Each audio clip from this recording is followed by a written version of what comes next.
আমার চ্যানেলে তোমাদের সকলকে স্বাগত। আজ আমরা ক্লাস 7-এর রায়ান মার্টিন প্রশ্নবিচিত্রা থেকে ইতিহাসের প্রথম পর্যায়ক্রমিক মূল্যায়নের 7 নম্বর স্কুল সলভ করব।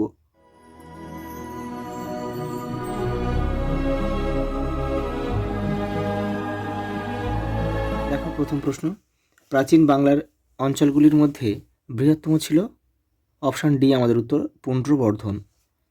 আজকের বাংলাদেশের চট্টগ্রামের উপকূল অঞ্চল প্রাচীন যুগে হরিকেল নামে পরিচিত ছিল। অপশান সি আমাদের সঠিক উত্তর।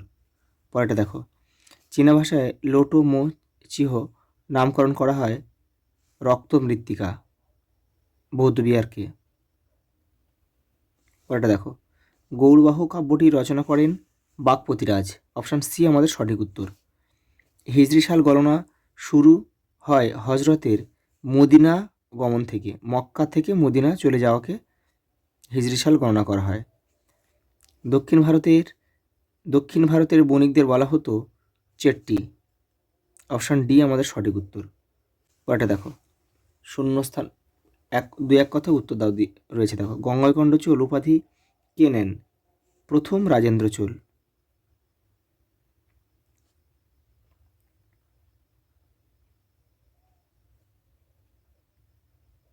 পরেরটা দেখো, সেন রাজাদের আদি নিবাস কোথায় ছিল? কর্ণাট অঞ্চল।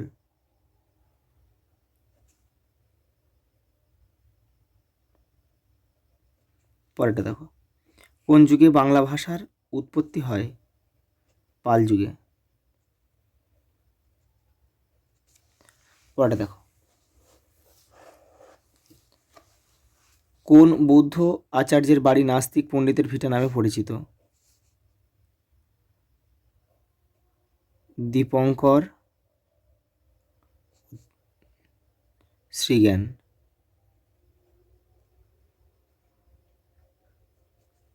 বা অতীশ দীপঙ্কর অতীশ লিখলে হবে, বা অতীশ দীপঙ্কর লিখলে কিন্তু হবে। পরের প্রশ্ন দেখো, মান 2 এটা, কোন 3টি নদী দিয়ে প্রাচীন বাংলার সীমানা তৈরি হয়েছিল? ভাগীরথী,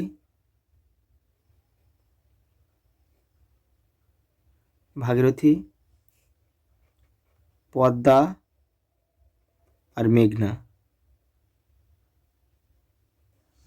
পরেরটা দেখো, পঞ্চরত্ন কাদের বলা হতো?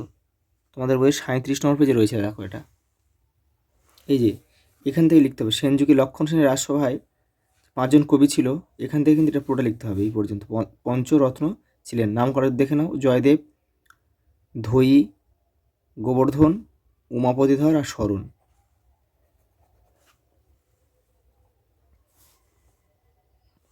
পরের প্রশ্ন দেখো, বেদুইন কাদের বলা হতো এবং এদের জীবনযাত্রা কেমন ছিল? দেখো, রায়ান মার্টিন 23 নম্বর পেজে রয়েছে।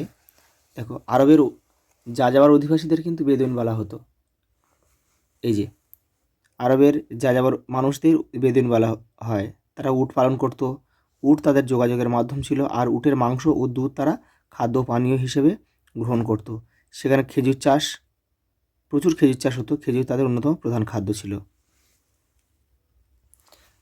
পরের প্রশ্ন দেখো, গৌড়বাহু বলতে কি বলছে? দেখো 12 নম্বর পেজে টুকরো কথা উত্তরটা রয়েছে। দেখো, এই যে এটা লিখতে হবে যে কনৌজের শাসক যশোবর্মা বা যশোবর্মনের রাজকবি বাক্পতিরাজ 725 থেকে 30 খ্রিস্টাব্দ নাগাদ প্রাকৃতিক ভাষায় গৌড়বাহ কাব্য রচনা করেছিলেন। এখান থেকে কিন্তু পুরোটা লিখতে হবে কিন্তু। এই যে বোঝানো হয়েছে এই পর্যন্ত। পরের প্রশ্ন দেখো, সুলতান মাহমুদ ভারত থেকে লুট করা ধনসম্পদ কীভাবে ব্যবহার করতেন? 20 নম্বর পেজে দেখো, এই যে গজনীর সুলতান মাহমুদ। এই যে ভারত থেকে তিনি যেমন প্রচুর সম্পদ লুট করেছেন, তেমনি নিজের রাজ্যে ভালো কাজে তা ব্যয় করেছেন। তার আমলে রাজধানী গজনী এবং অন্যান্য শহরকে এই যে এই পর্যন্ত লিখতে হবে। পরেরটা দেখো, পাল ও সেন যুগের প্রধান ফসলগুলি কী কী ছিল এবং কোনটি এখনও চাষ করা হয়? দেখো 29 নম্বর পেজে রয়েছে। এখান থেকে তোমরা করবে, যেখান থেকে পড়বে আর যেগুলো চাষ করা হয় এখানেই তোমার নামগুলো পেয়ে যাবে। দেখো, ধান, সর্ষে কিন্তু এখনও চাষ করা হয়। পরেরটা দেখো, পাল ও সেন যুগ কীভাবে কর আদায় করা হতো? দেখো, নম্বর পেজে রয়েছে তোমাদের। এই যে এইখান থেকে তোমাদের লিখতে হবে যে রাজার উৎপন্ন ফসলের 1/6 কৃষকদের কাছ থেকে কর নিতেন, এখান থেকে কিন্তু তোমাদের এই পর্যন্ত লিখতে হবে। এই যে এছাড়াই হাট এবং খেয়াঘাটের ওপর কর চাপানো হতো এই পর্যন্ত। পরের প্রশ্ন দেখো, মান 5-এর এটা, শশাঙ্কের সঙ্গে বৌদ্ধদের সম্পর্ক কেমন ছিল আলোচনা করো। দেখো এটা রায়ান মার্টিন, দেখো 18 নম্বর পেজে এটা ভালোভাবে দেওয়া আছে, এখান থেকে তোমরা করতে পারো। এই যে এই দেখো শশাঙ্ক ও বৌদ্ধদের সম্পর্ক কেমন ছিল তা লেখো। এই যে এখান থেকে লিখবে তোমরা।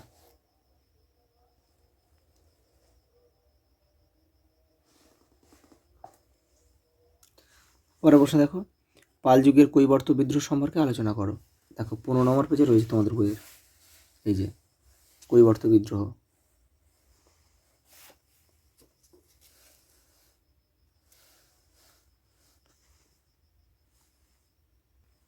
পরের প্রশ্ন দেখো, বাংলার পাল ও সেন শাসনের তুলনামূলক আলোচনা করো। দেখো রায়ান মার্টিন 23 নম্বর পেজে রয়েছে উত্তরটা। এই যে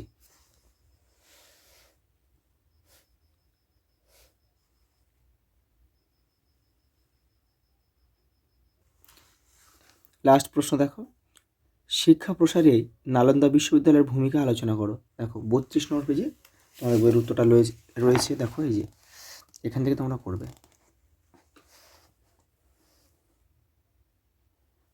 আজ এই পর্যন্ত, দেখা হবে পরের ভিডিওতে।